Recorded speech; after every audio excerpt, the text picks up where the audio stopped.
I'm not being an activist, but what do you say to your critics? Again, you're being an activist. I am That's not appropriate, sir. Who are you? What's your name? That's not an appropriate question for you to ask. You're going to ask how many questions? You get 3? What a stupid son of a bitch. Good morning, Liberty lovers, Liberty curious, and anyone else tuning in to Friendly Fire. If you're watching live, then let me especially thank you for tuning in so early. This show is dedicated to interviewing libertarian candidates running for office and only libertarian candidates. As the name suggests, candidates are asked tough questions, but as a fellow libertarian, I'm not here to make them look foolish or fail. I'm simply raising the bar for interviewing candidates, as well as our expectation for candidates. The Libertarian Party is the third largest political party in the United States and the only viable option to compete with the big two. You may have noticed a disruption in the show intro audio. As I said in a prior episode, I'm resolving a copyright matter. And while I'm doing that, having a little bit of challenges here. However, we're on the cusp of having that resolved. The short version, I failed to follow the proper process. Having been made aware through a copyright notice on YouTube, I decided to find other music because the process is too onerous and I am trying to streamline the show, not add more work. Now, back to our regularly scheduled program. You may recall 2 weeks ago, I started comparing delegate counts by state against the number of libertarian candidates. I took this map and I first discussed the southeastern portion, because I should point this way. I discussed the southeastern portion. Then I went over to the west, and now today I'm going to do the Midwest. So here's what I did. I went ahead and I pulled the information from two sources. The information comes from LPedia, and that's going to be the information regarding the delegate counts. And then I went over to lp.org, our national party's website. I clicked on Take Action, Elections, and then on Candidates.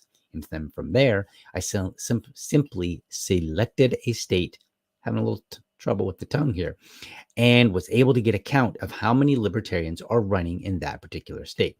Now, there is a catch. If the state parties do not submit that information or don't keep it up to date, like say when a candidate drops out, then the information will not be correct.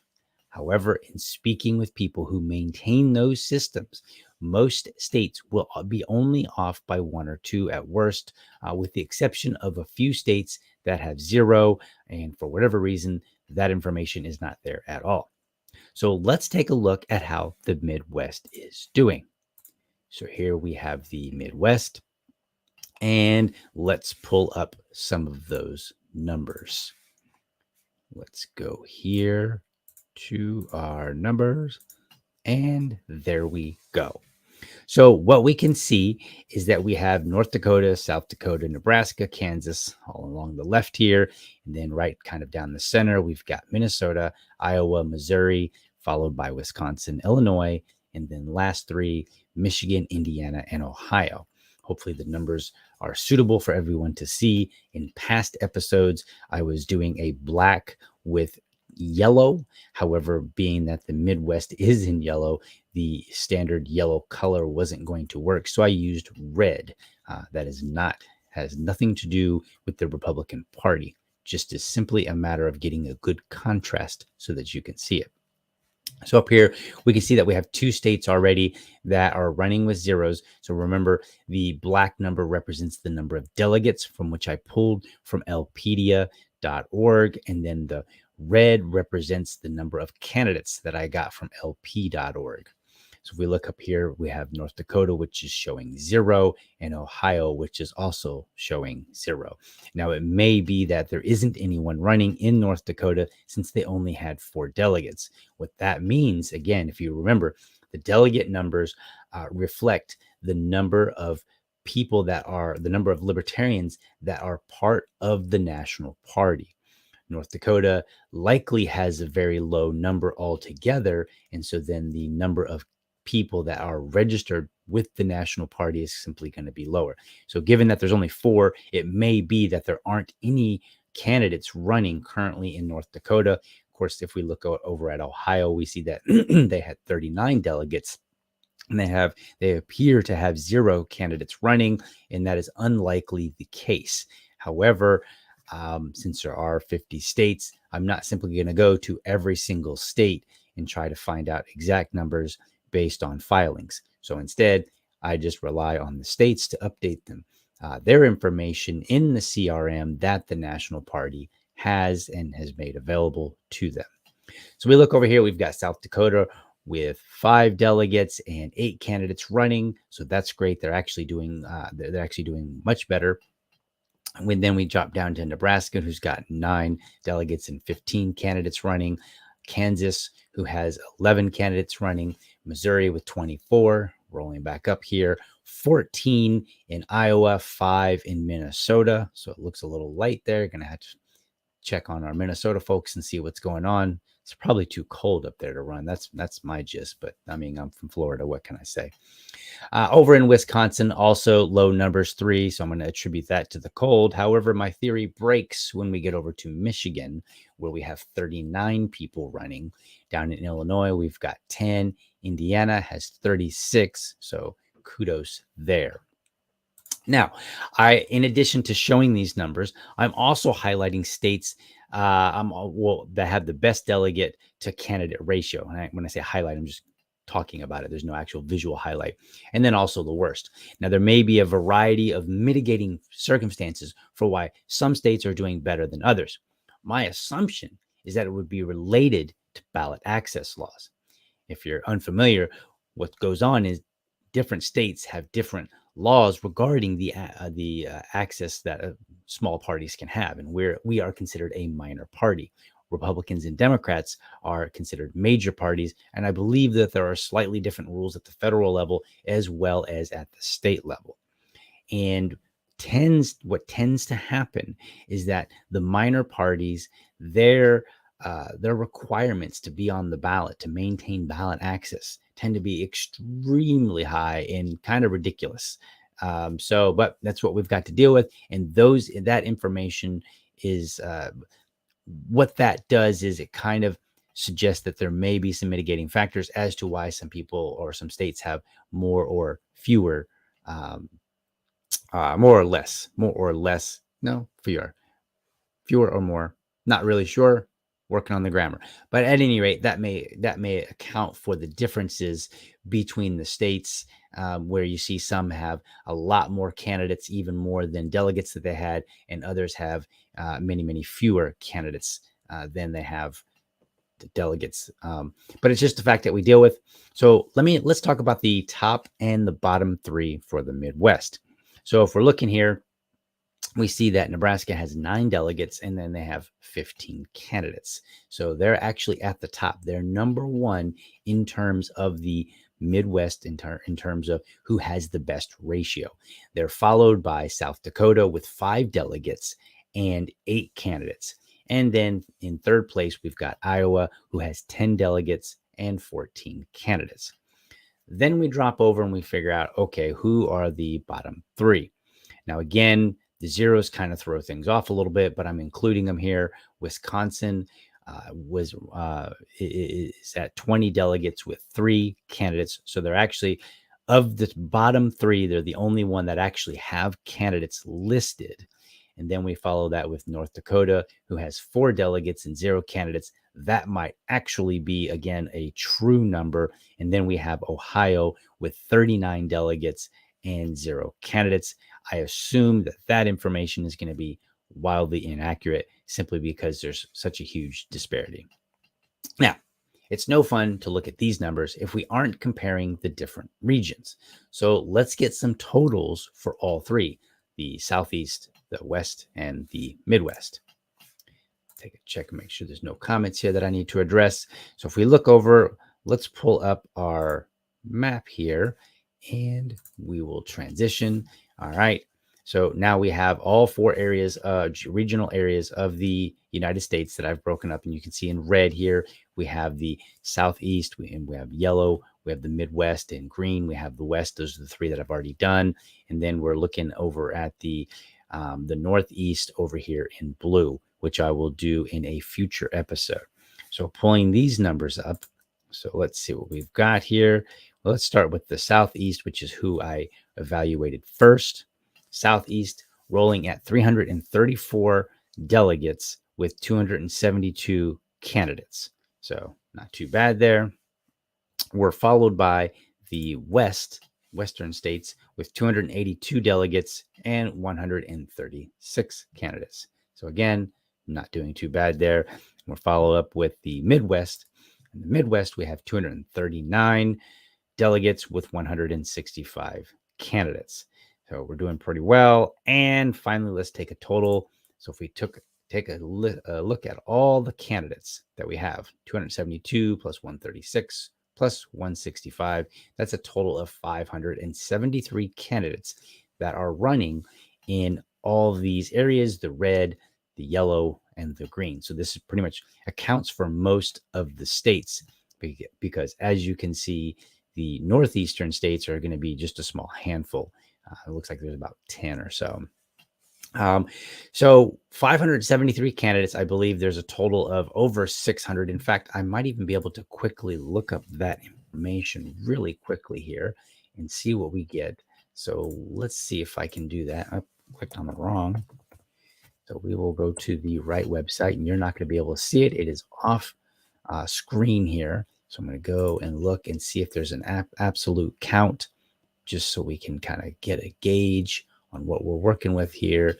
So according to here, and they've changed it. I don't know who has changed this, but they have changed the layout a little bit. So I'm not quite able to get the counts as quickly. It doesn't look like it's showing me the actual numbers, but I believe it was just over 600. So I believe there are probably about 30 to 40 more candidates among the states up there in blue, the northeastern.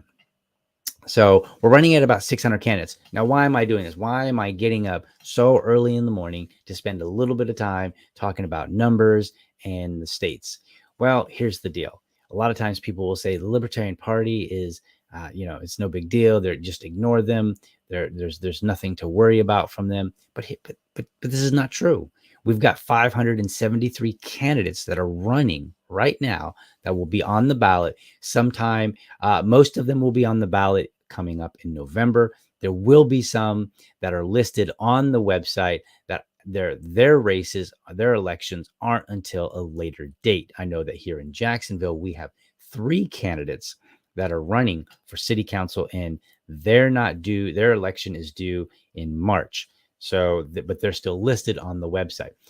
I'm not really going through and making that distinction for candidates that are coming up in November. I may be able to pull that information later and get a little bit better, narrow these numbers down a little bit better, but we'll see. It just depends on what access I can get to the CRM to find out that information. So we've got 573 candidates that are running. And I think this is something that people in the Libertarian Party need to kind of take pride in. It's also something that we can, now that we're pulling these numbers, we can look at it and we can say, all right, as of 2022, as of October 2022, these are the numbers that we have. And so then in the future, we'll be able to look back and say, okay, well, here are the numbers as they were back in 2022. What are they in future years? And then we can compare against ourselves and see how we're doing. We can compare our delegate counts. We can compare our candidates that are running, that are filed and running. And then if with any sort of luck, what I'll do is I'll pull the information on candidates that got elected, or I might be able to get that from the Libertarian Party, and we can talk about that and we can compare. And I know there's historical information on candidates that have actually been elected that either ran as a Libertarian in a partisan election or were a member of the Libertarian Party that were running in nonpartisan elections, which of course don't list the party next to the candidate's name. So that's what we have. I just kind of wanted to go through this really quickly. I did not have a guest scheduled for this morning. I do have a guest scheduled for Thursday, and that's going to be Matt. Oh, goodness, I lost his name. Let's see if we can't pull his name up really quickly. And let's see. That is going to be Matt Hackenberg, and he is running for governor of Pennsylvania. So I will have him on Thursday. Tomorrow, and let's kind of switch this screen back a little bit here. All right, there we are. Make me mo bigger. So tomorrow I will be reviewing a debate that happened Sunday night. So you may be familiar with Chase Oliver. I've talked about him before. Chase was in a debate with one of his opponents, the incumbent Senator Warnock. That's the Democrat challenger for the Senate seat that Chase is running for in Georgia. And then the other opponent, and I'm trying to blank on his name, famous guy, just not apparently famous enough for 7:30 in the morning. But he is running. He was not there, so there were only 2 of the 3 candidates. But Chase had a debate, and I watched it, and I thought it was a great debate. It was absolutely amazing. Chase gave some great answers. But what I'm going to do is I'm going to kind of highlight some of my favorites, and then talk about some of the things that where I thought that he could improve. And hopefully he watches it and maybe even take some notes or what have you. Again, it's not to try to criticize him and say anything bad about him. Just, hey, we should always aim to get better, and we should always highlight some of the good things that we're doing. So that's what I'm going to do tomorrow. I've already pulled all the clips that I want to use. Now I'm just organizing it, and tomorrow I'm going to play some of those clips, and then I'm going to talk about it.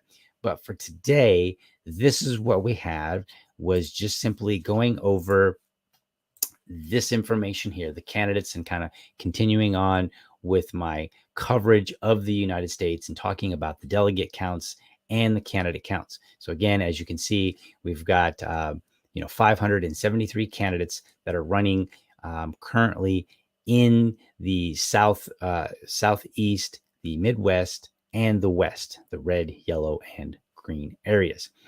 In probably next week, I will catch up on the Northeast, and we'll cover all of those and then see what our total count is.